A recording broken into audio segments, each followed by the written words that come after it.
Om Namo Bhagavate Vasudevaya. Om Namo Bhagavate Vasudevaya. Om Namo Bhagavate Vasudevaya.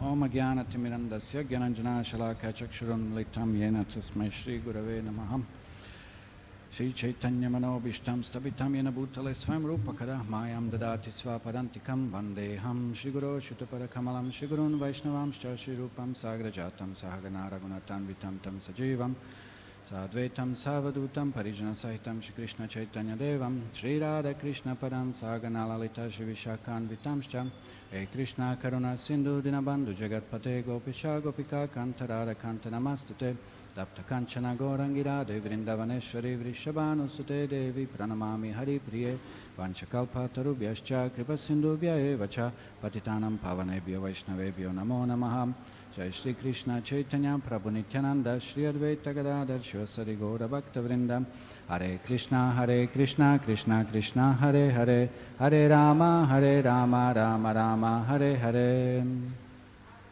So we are reading from I'll Build You a Temple, the Juhu story by His Holiness Giriraj Maharaj.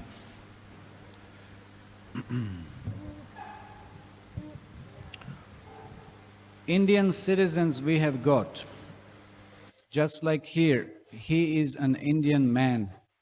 Prabhupada indicated Yashomati Nandan. But in proportion, they are not even 1%. That is the difficulty. And if the government likes, just like I was refused entrance in Africa, Nairobi. So if the government understands that these Africans making this satyagraha, as you have proposed, then immediately within 24 hours, they will be deported. Then I do not know who will manage so many establishments. If the Hindus and the Vaishnavas combine together, that this is an important proposal, they go to the court, they give their signature, they come here, that will be nice. It may take a long time, that doesn't matter, but it will be a solid thing. If the government becomes, oh, these Americans are making this propaganda, at any moment they can ask that within 24 hours you get out. Yes, they can throw them out, the man said. No, my intention was not that this movement should be foreigners, because that will be against them. What I was meaning, that should be taken. Therefore, I said, hold a meeting, and the Hindus, the Vaishnavas, they should take action, not Americans.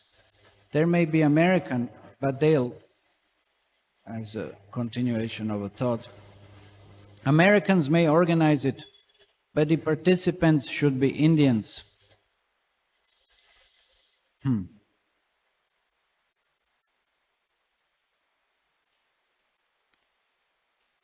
No, organized, Prabhupada said. They have actually come to me.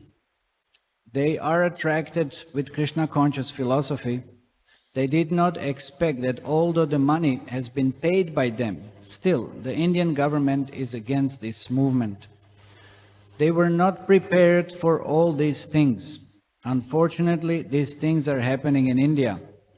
We have had no such difficulty in other parts.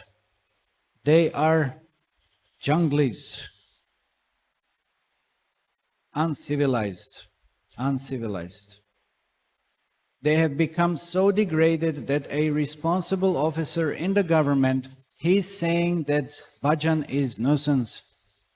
You see, he has no knowledge how much spiritually valuable bhajan is. In the Bhagavad-gita, Gandhi accepted Bhagavad-gita. it is said, Chaturvida bhajante mam jnana sukritino. Gandhi was chanting in the temple, Raghupati Raghava. What they are following? Gandhi was against drinking and intoxication. Now they are introducing. This is the position of the government.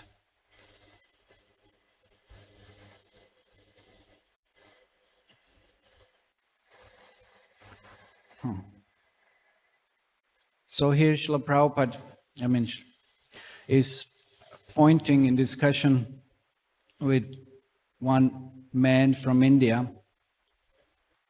that the whole preaching strategy and the process of presenting the Sankirtan movement and dealings within the temple and somebody who represents the temple, it should not be depending on a particular group of devotees.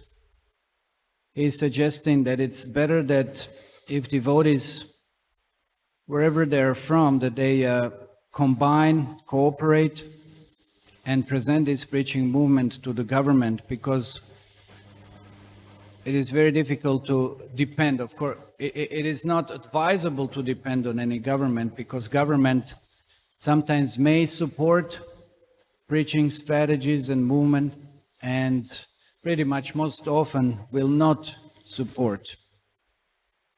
So Srila Prabhupada was pointing here also that it's not that devotees are just from, at that point, of course, most of them were, as it is stated here, foreigners. They were not from India, and that this will create some kind of a impact, or even on a negative note, some kind of disturbance, because it will not represent to some extent, most appropriately, what the Hare Krishna movement is. So Srila Prabhupada was pointing out that everybody should participate. That would be a better strategy, that everybody is involved, because there might be many misconceptions. Like, we have heard that in those early days there was a misconception that those who are coming from the foreign lands, that they have, especially from America, that they have been CIA agents, and therefore such kind of propaganda made a very negative impact upon the public, and therefore it made things very difficult for the devotees. But of course, these were all just complete inappropriate, non-established, just practically almost lies. And Srila Prabhupada still had to bear with this and try to present the situation and the movement and everything that was going on in relationship to the preaching in such a way that there are no any misconceptions, so that there will be much greater effect of the devotees preaching. Like Srila Prabhupada here points out that he has been refused the entrance in Africa. Just some days back, I've been talking to one devotee who is from Africa, and then he was trying to organize also some preaching there. And there were some other devotees who are also there from Canada and Europe. And so Prabhupada always stressed that it's better that preaching is aimed at somebody who is locally there. Of course, these days, Indian communities practically throughout the world, it's everywhere. Almost in every country. More and more people from India are just doing business or working or so many different kinds of activities. Of course, even tourism that is there. Just in my country, I heard there are like more than several thousand already. Before that was not the case. So it's just increasing and it's just becoming more and more widespread. And that is very supporting, that is very important. But Srila Prabhupada was more keen on devotees, not just focusing on Indian community, but focusing on the local preaching, focusing on the local people, whoever would live, whether in Europe, whether in US, whether in Africa, wherever it may be, Far East. Because if there is any, again, difficulties or any requirements that are in relationship to the government, it is far more efficient that if somebody locally presents the need or cause of Krishna conscious movement. And Srila Prabhupada definitely was stressing that this movement is then therefore not just some kind of Hindu movement, but it's an international movement. And for that reason, everybody should be involved. And even once speaking here at the Pandal in Bombay, that time, Srila Prabhupada was very strong, very heavy, pointing out that how come all these foreigners have come and have taken to Krishna consciousness. And then Srila Prabhupada explained, this is because Krishna is not a Hindu god. Krishna is a god. And therefore everybody can and is attracted to Krishna. So therefore, here Srila Prabhupada also is pointing out that even though sometimes local devotees are involved, but then government also may not support. And he gives the example that government creates a difficulty that the bhajan cannot be performed, sometimes kirtan harinam on the street. I think it's becoming more and more difficult. Always you have to seek for certain kind of permission. I know in Europe, it is quite an effort to try to organize certain public festival, like Ratha Yatra. Or sometimes even just Harinam, they've restricted the areas. It's so difficult, you can't go out practically somewhere. You have to receive so many permissions and the particular timings and so many different kinds of requirements are there. So just that devotees can go out and maybe perform, have some Harinam going on. No? And very often also you can't set a book table, you can't be in one place. Then what is the solution? The only solution is then you have to keep on walking. And then maybe through walking Harinam, if you can distribute some books or something, present to someone, you can't put a table.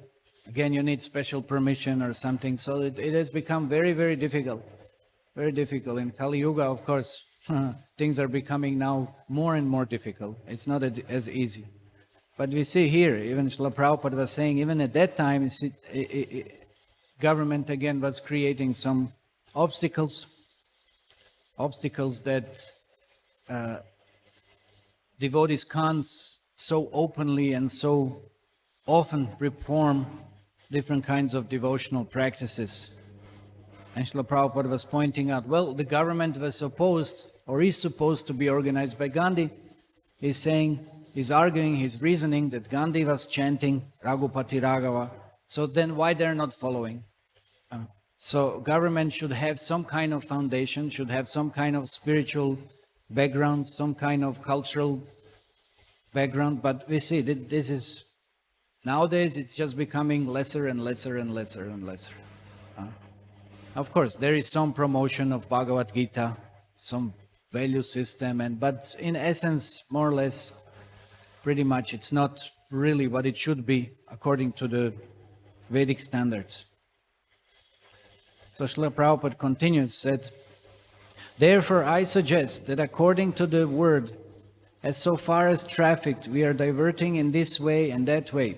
Let people come here, join with bhajan, take prasad, and sing. Yes, there must be a temple here, and make propaganda that people may come here. And I'm present here. I will speak.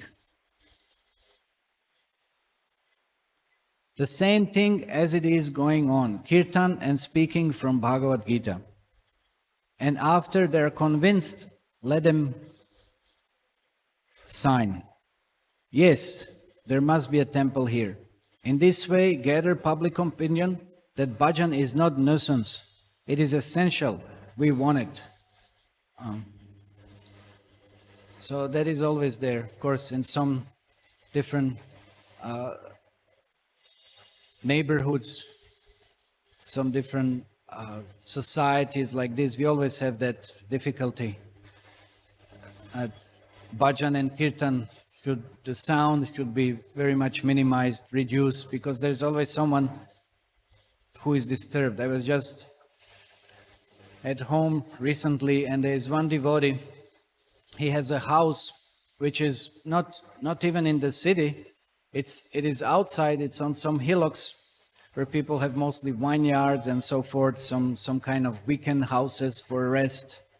And he got house there. He bought house there, and he's having little garden there, and it's just very natural. And he also creates devotional music. But then it so happened he got some neighbor who is not that far, and that neighbor is always complaining that, what is this music? What is this sound? You should stop it. And then so many difficulties. So that is always there. Whenever we rent a house for choice or something, that there's some disturbance, that there can't be any bhajan, kirtan. It comes very difficult. But of course, like in that case of that devotee, that neighbor, he also plays all kinds of different types of music, which are again very loud, and again at different timings of the day and night. And then we know nowadays there are all kinds of different sounds going beyond even midnight. And then nobody does anything about that.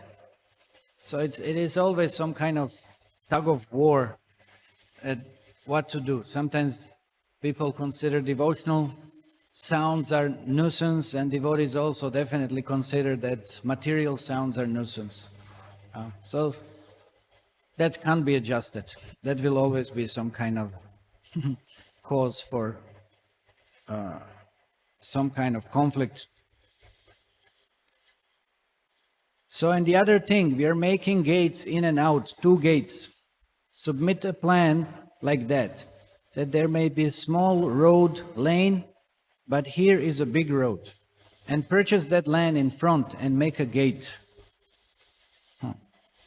Call a good architect and make a nice gate and road. Take this proposition. Our business is there.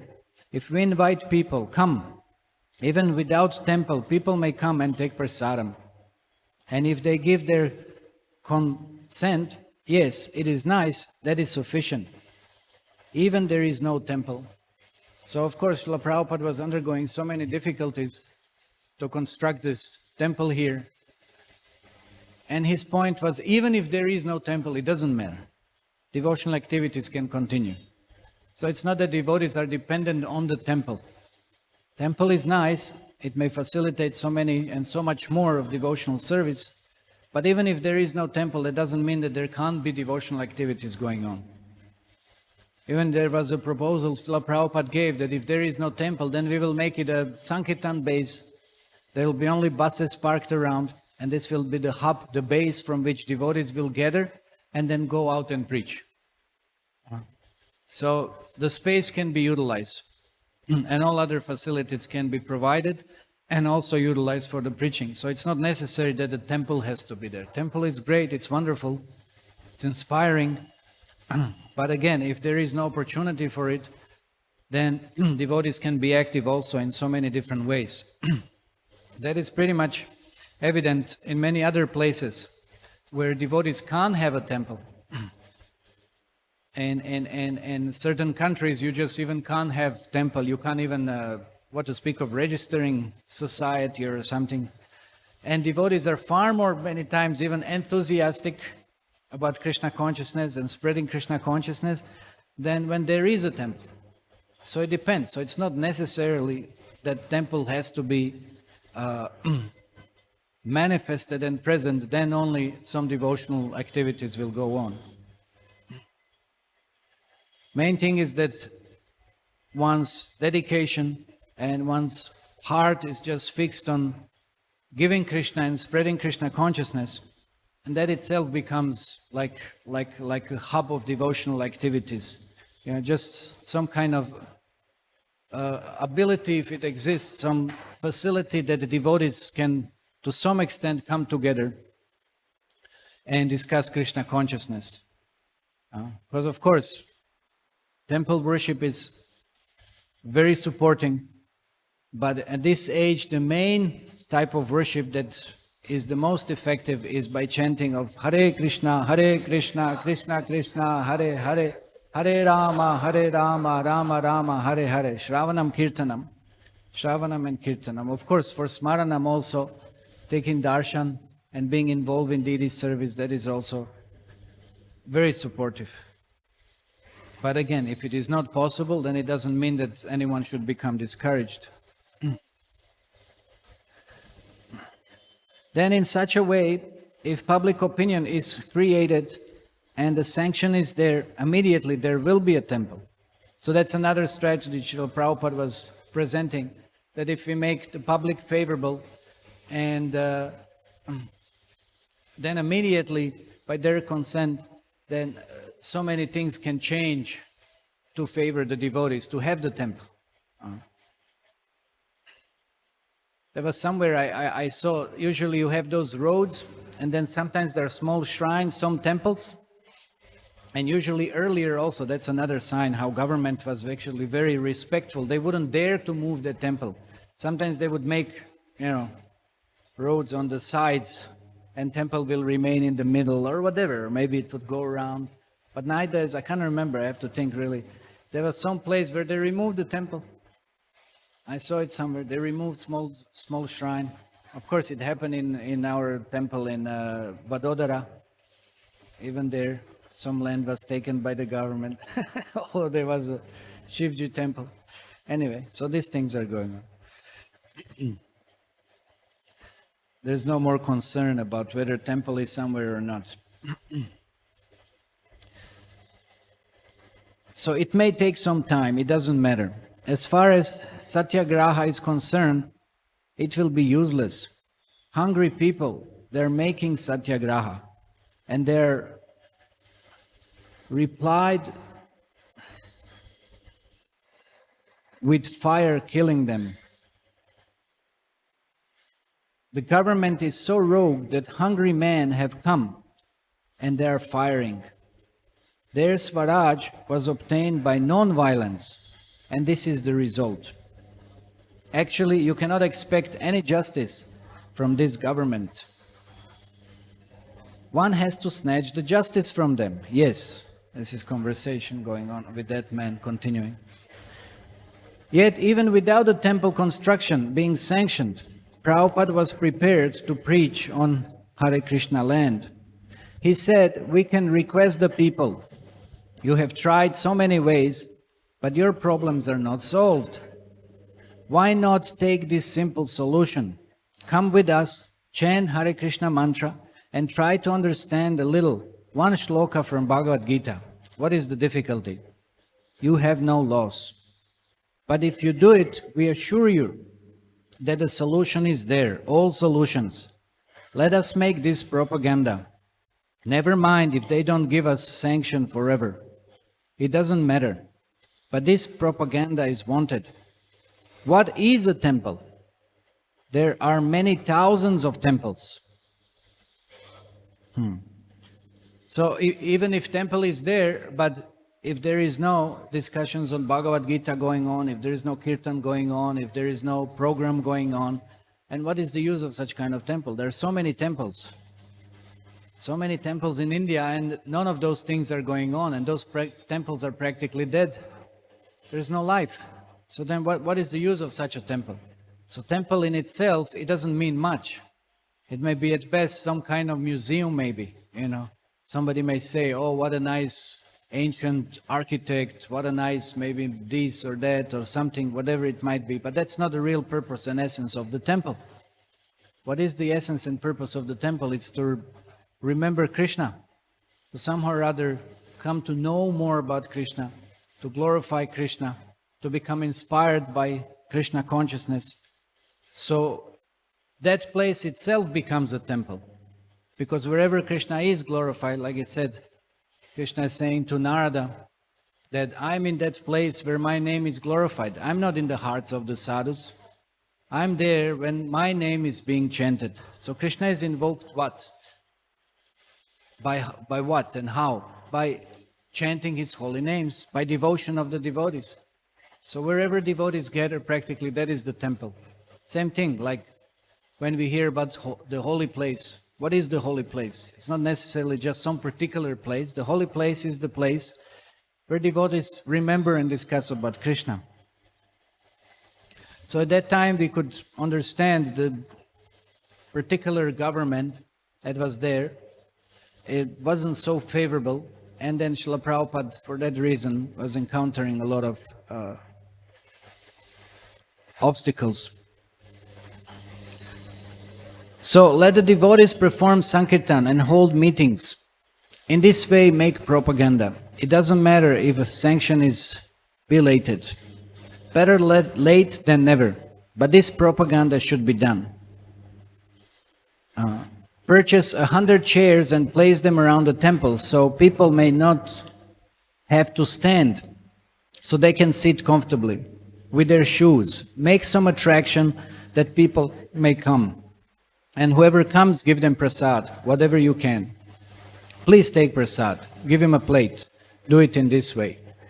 So Prabhupada was using actually whatever, even though it may appear some kind of negative circumstance and unfavorable environment and whatever it might be, Prabhupada used everything in Krishna's favor. He was pointing out that devotees actually should be even more active then. And do whatever is necessary, serve prasadam, hold the meetings, make the propaganda. And this definitely has such a strong effect that we see later on. It did definitely give a very positive name to ISKCON society. Our life member wanted to pressure the police commissioner to issue the NOC. Should we now take help from political parties such as Shiv Sena? He suggested. That is very good, Prabhupada said. They were the ones who stopped the police and the municipal commissioner from breaking the temple. So Prabhupada used all the means, whatever can be utilized for Krishna, it should be utilized. So maybe if one government doesn't support some other government, some other side or some other political party will. Yes, but my fear is that as soon as they know the Americans are agitating this, they may say, you go. And I have no Indians to manage these big temples. Neither they are trained up. I have trained up these American boys. They are doing nicely, but the Indians cannot. These boys have been taken brahmachari dress, and they will come with pants. And they will argue, why? What is the wrong here? What is the wrong there? Why should I give up my pants? Why shall I have tilak? Why shall I give up smoking? Why? They will put so many whys that my life will be spoiled because they have advanced. So many rascal swamis have told them yes. So Srila Prabhupada is pointing at a situation that was present at that time. Of course, it's even worse nowadays. That everyone will question that why should we wear tilak? Why should we wear devotional dress? Why should we remove the different kinds of so-called Western clothing? Why should we give up? There's so many other things, of course, in a subtle way, in relationship to media. Why should we give up all that? Why should we adopt these traditional cultural Indian values? They're outdated, they're not modern. what is the use of all of this? So that was the mood, and it still is the mood. It's so nowadays, who is concerned with anything traditional? What to speak of having shika, being shaved? So that's even more difficult, more rare. So at that time also, local people here were not so interested in devotional life. They were more interested to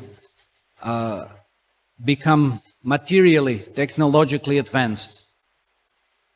And that was once the conversation between Srila Prabhupada and Yashomatinandan Prabhu. He was mentioned earlier.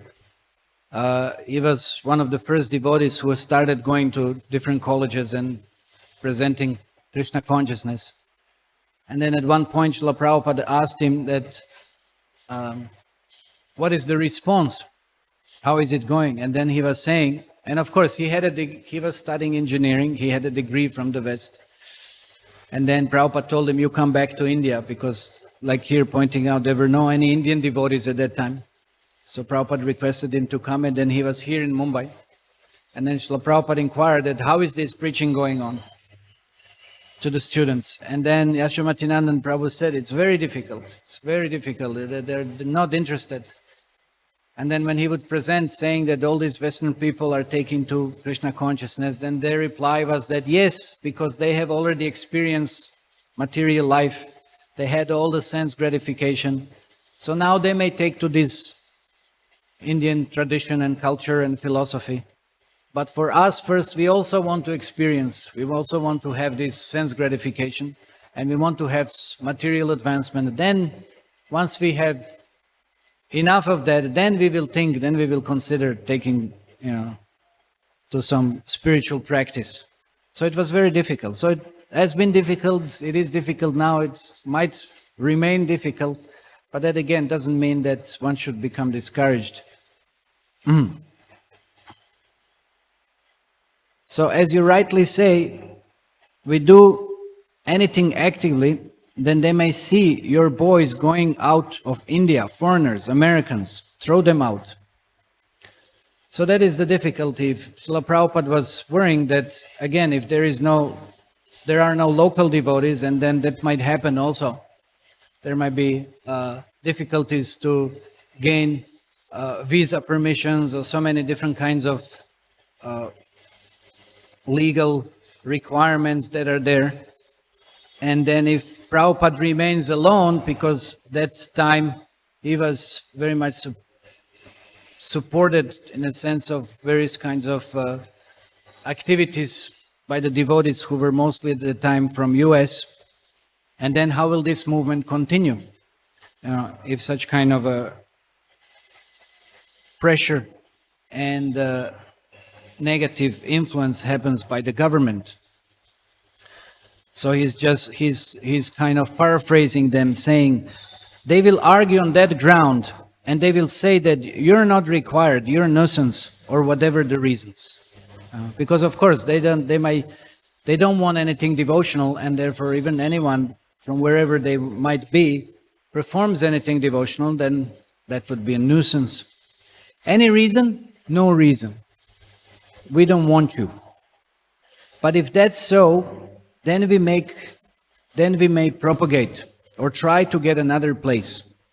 But they'll take the same action, because they'll know that we are trying to create public opinion against the government. They can again take the same action of removing the boys. Of course, then whatever means work. There have been so many cases in, well, what was the biggest one? There was some years in Kazakhstan. Devotees have lost the land almost practically, and the government came with bulldozers and just flattened the houses, everything. It was a whole big mess, so much disturbance. And then we know in London, in the Manor Temple, that also there has been a lot of protest by the local people for devotees having a temple there. But devotees somehow or other still, like following Srila Prabhupada's formula, they got together and they were creating very strong, positive public opinion. And then, of course, they won. They won the case. That wasn't the case in Kazakhstan, though. But so it's difficult depending what kind of government it is and what kind of, because of course Kazakhstan is mostly a Muslim country. So it's difficult. It's not easy to spread the Krishna conscious movement. But another point that Srila Prabhupada was saying, that even when there are such difficulties, he would say that's good. That's good. Why? Because that means the devotees are active, the devotees are preaching, the devotees are following the instructions of Chaitanya Mahaprabhu, and whenever there is any success, of course, definitely there is going to be some opposition.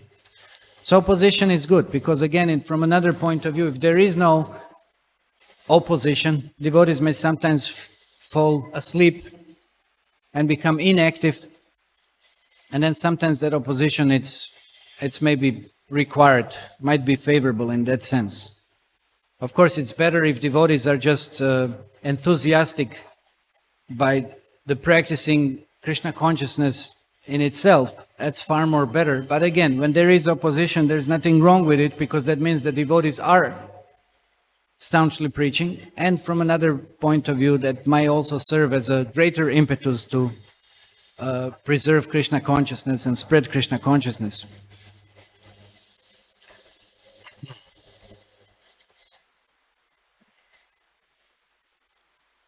But if there is so, then we may propagate or try to get another place. Okay, so no same action, but that is our propaganda. Preach. We had been preaching and would continue to preach. Prabhupada was saying, we would never stop.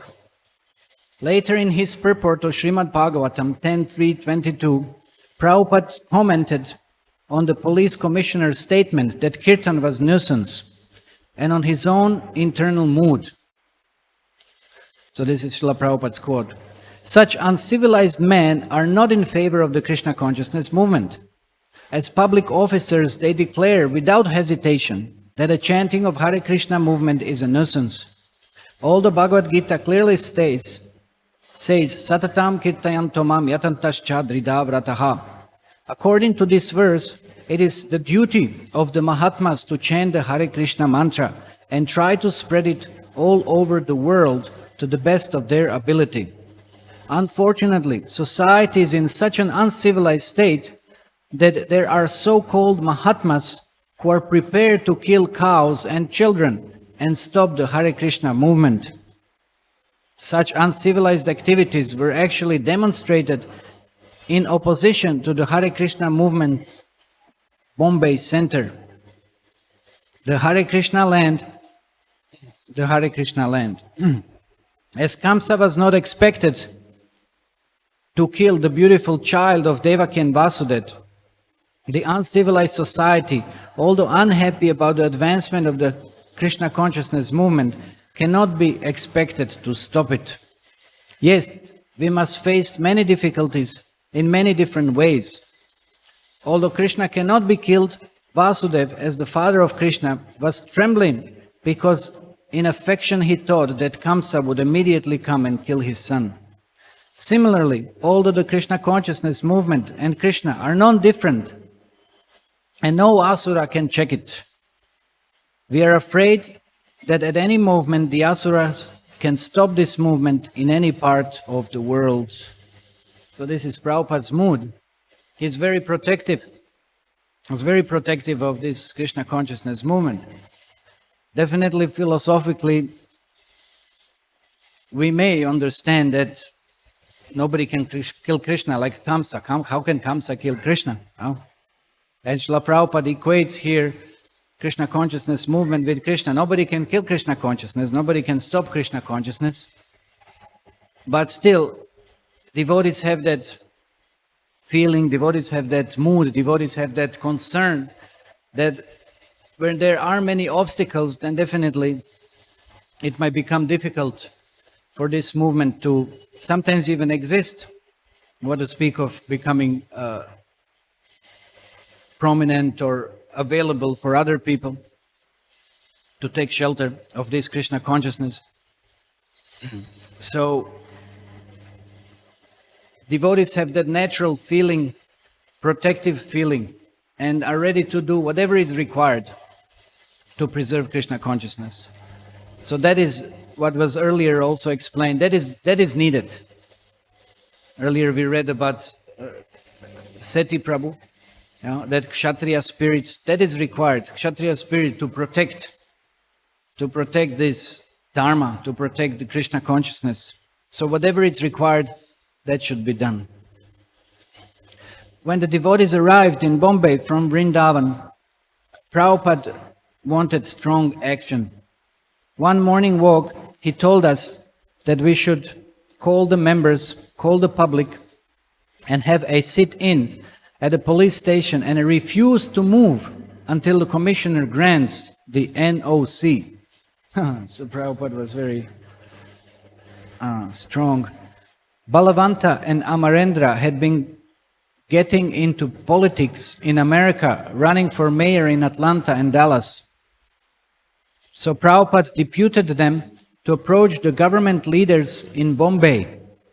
Toshan Krishna was to meet the press and other media people.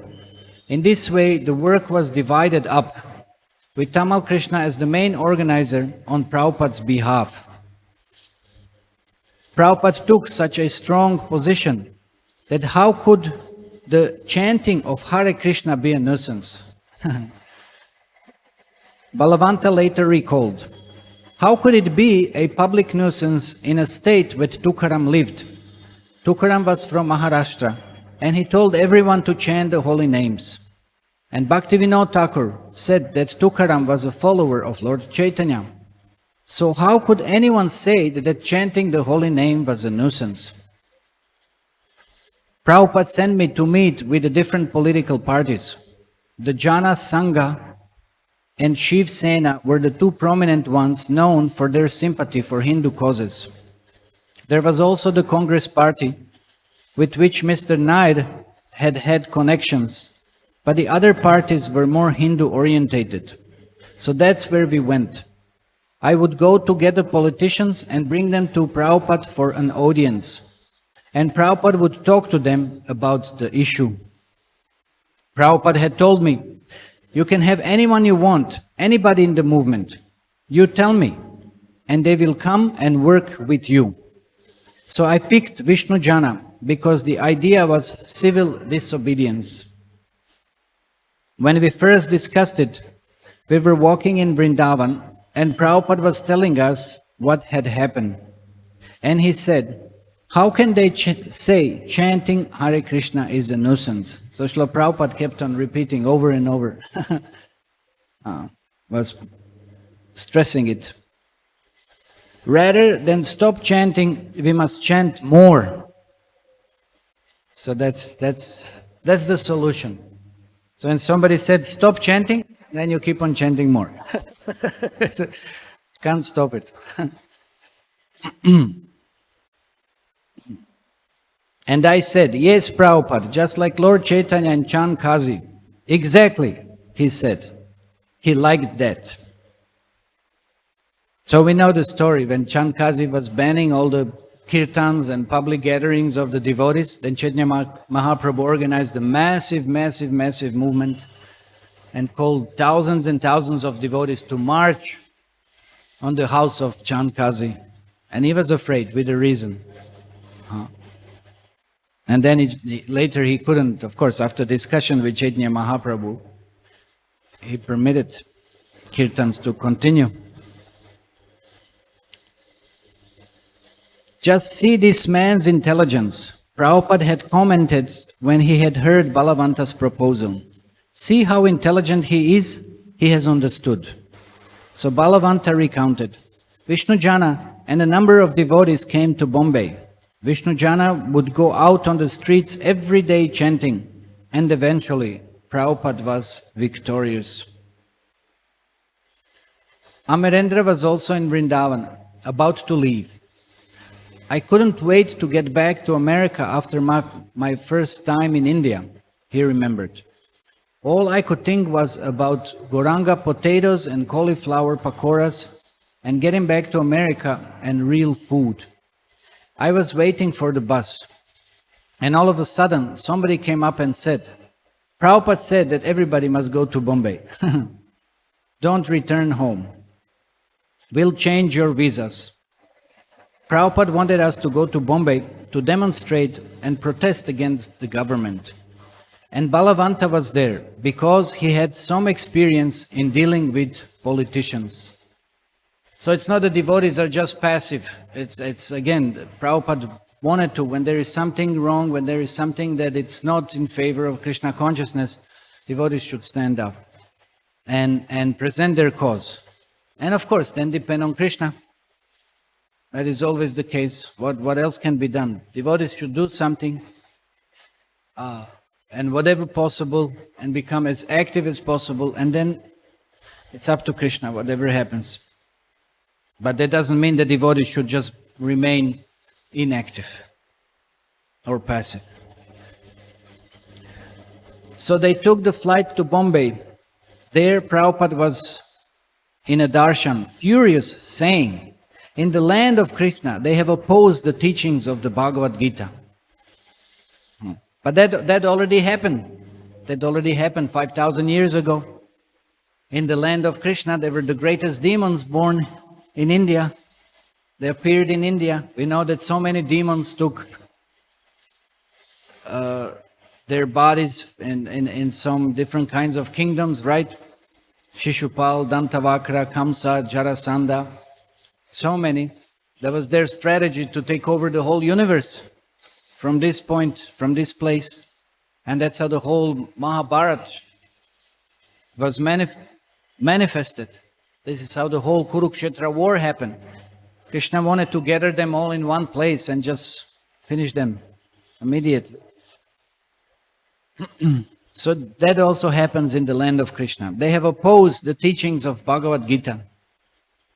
This was inconceivable. He was on a campaign and he wanted devotees to go out and protest and have kirtan. So Prabhupada would actually become very vigorous. He's just very, very enthused, very, very eager to fight. That was his spirit. He sent Vishnujan Swami out to do Harinam every day. And he wanted Balavanta to meet with politicians to overturn the decision. Many Australian, American, European and African devotees proceeded to Bombay after the Vrindavan festival and early every morning went on Harinam processions through the neighborhood led by Achyutananda, Dinanath, Jai Sachinandan, Vishnujan and other expert kirtaniers. Sometimes they accompanied Prabhupada on his morning walks. So that's interesting. Prabhupada just called everybody. Just everybody come here and just go and do the kirtan.